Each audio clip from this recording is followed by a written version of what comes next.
Bonjour, je suis Sandra Ganval, je suis écrivaine indépendante. Je vous souhaite la bienvenue sur ma chaîne. Je vous invite à vous abonner. Je vous invite à liker cette vidéo. Mes livres sont disponibles sur Amazon et vous devez les découvrir de toute urgence. Abonnez-vous à mon blog et je vous souhaite une bonne visite sur ma chaîne.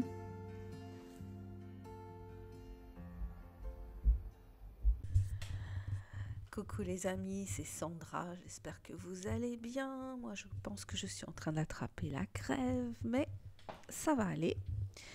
Aujourd'hui j'ai envie de vous parler d'un livre qui s'appelle Wild de Cheryl Strayed. C'est un livre qui m'a accompagnée pendant une randonnée, ma première grande randonnée que j'ai faite de Dinard à Saint-Brieuc sur le GR34. Donc, qui longe la côte bretonne avec des paysages magnifiques et un joli défi pour moi. Donc Cheryl a marché, elle, sur des centaines de kilomètres sur une route autrement plus difficile que celle que j'ai faite, avec, pendant plusieurs semaines, un sac énorme sur le dos qu'elle a appelé Monster.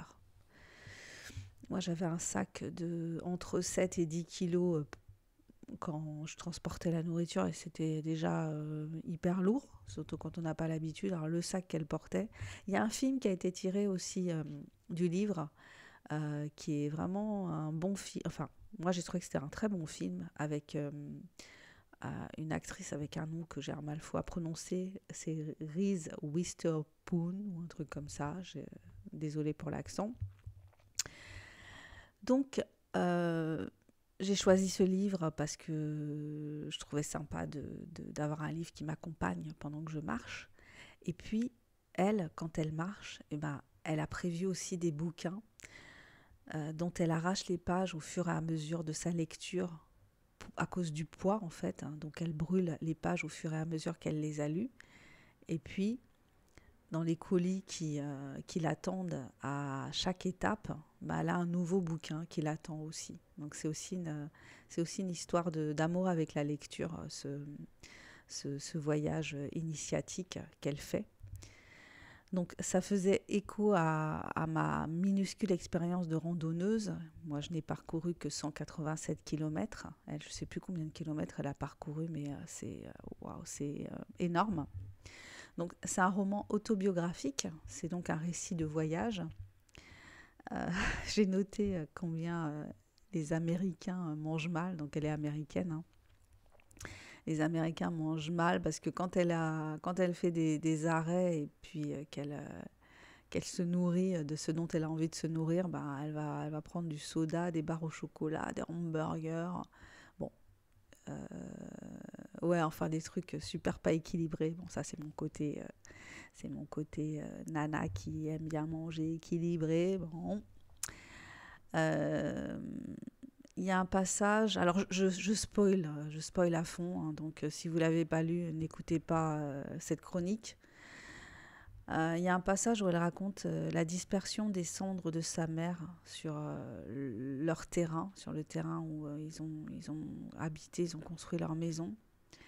Et c'est ce qui me revient, un des premiers trucs qui me revient parce que elle dit qu'elle a mangé un os de sa mère, donc qui n'avait pas brûlé.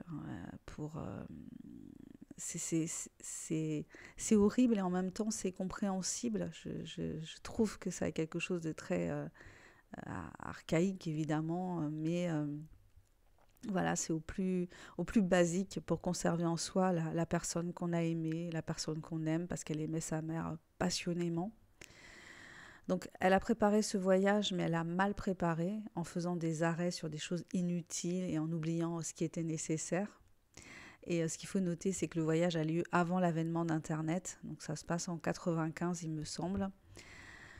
Alors, Cheryl donc, perd sa mère, avec qui elle avait un lien très très fort, et à 22 ans, elle se retrouve totalement perdue.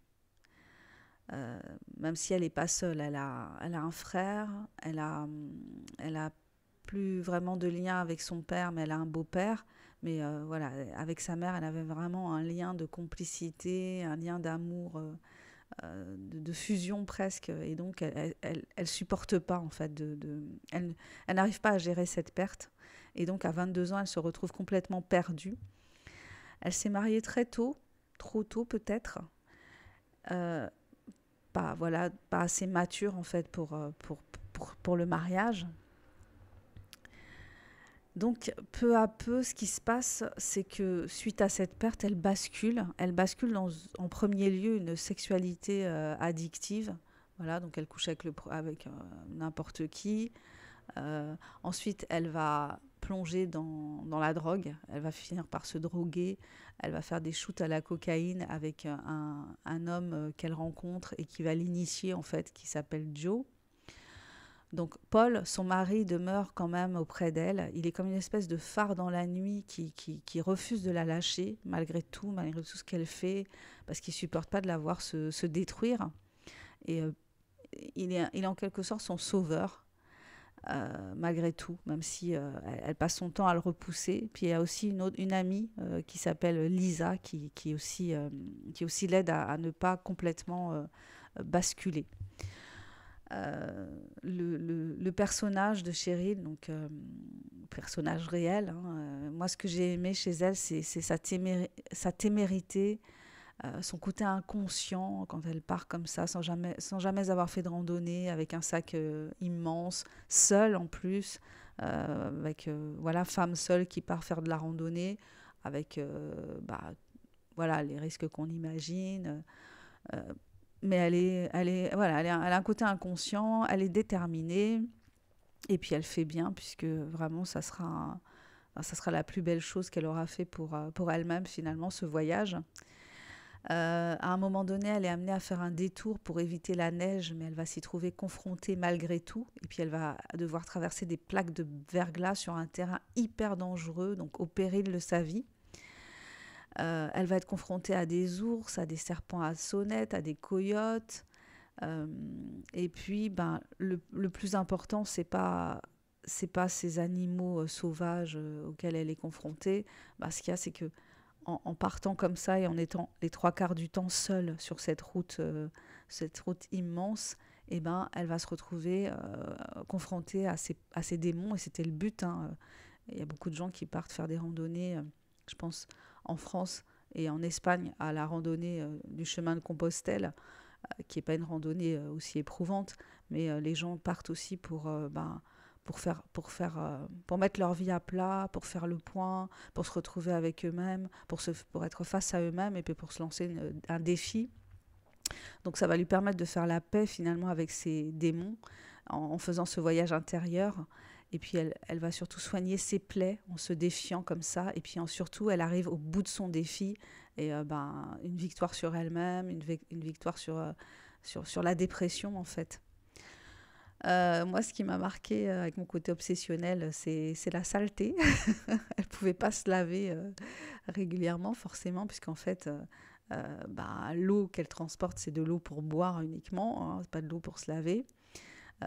Voilà, donc elle se brosse les dents quand même, mais voilà, elle raconte des scènes un peu trash où elle porte un t-shirt, le même t-shirt pendant des jours et des jours, et le moment où elle va le changer, c'est quand elle va récupérer le colis qui l'attend. Donc voilà, donc même si elle a pris plein de trucs inutiles dans son sac, pour les vêtements, elle a pris le minimum syndical. Et elle peut pas, voilà, elle peut pas trop faire, elle peut pas faire autrement en fait, hein. C'est le voyage qui veut ça. Elle parle aussi de la monotonie de son alimentation, puisqu'elle a emporté pas mal de choses et déshydratée. Il y a aussi un autre truc qui m'a marqué, c'est les chaussures. Donc elle a acheté des chaussures, mais comme elle n'a pas toujours fait attention à ce que les vendeurs lui disaient, donc elle retient certains trucs, elle retient pas d'autres. Une espèce de mémoire sélective particulière. Et du coup, elle a acheté des chaussures de marche, mais des chaussures trop petites. Donc, ça lui vaudra des pieds en sang. Elle va perdre 6 ongles. Donc, elle va réussir à récupérer une nouvelle paire de chaussures, mais en fait, trop tard, parce que ses pieds ont énormément de mal à supporter les chaussures. Donc, ouais, la fin de son voyage, c'est une galère pas possible. Elle souffre énormément des pieds. Et aussi, j'ai retenu un passage où, quand elle a perdu une chaussure, et ben, elle se fait une chaussure de fortune avec du gros scotch. Enfin, un truc, waouh, c'est terrible. Elle fait des sandales, elle rafistole des sandales avec du gros scotch et puis elle marche comme ça. Après, c'est vrai qu'il y a des ethnies où les gens marchent mais pieds nus. Mais bon, vu le terrain, c'est pas forcément non plus évident de marcher pieds nus. Voilà, conclusion pour moi, marcher comme elle l'a fait, c'est un sacré défi. Ça représente aussi un énorme booster. Et puis surtout, ça a représenté pour elle un soin pour sa dépression. Je vous mettrai en commentaire de la vidéo le trajet qu'elle a parcouru, le nom du chemin de randonnée qu'elle a parcouru aux États-Unis. C'est un chemin de randonnée qui est très très connu. Et puis les liens aussi vers le film. Enfin, voilà, le lien Wikipédia pour le film pour que vous en sachiez un petit peu plus là-dessus. Voilà, écoutez, je vous remercie si vous êtes allés jusqu'au bout de de ce partage de lecture. Je me présente pour ceux qui ne me connaissent pas, je suis Sandra Ganval, je suis écrivaine indépendante. Vous pouvez découvrir mes livres sur ma page Amazon, n'hésitez pas, ça me fera très plaisir de vous compter parmi mes lecteurs. Je vous dis à bientôt pour la prochaine vidéo et je vous souhaite une excellente journée ou une excellente soirée en fonction de l'heure à laquelle vous regardez cette vidéo. Bye bye, ciao ciao.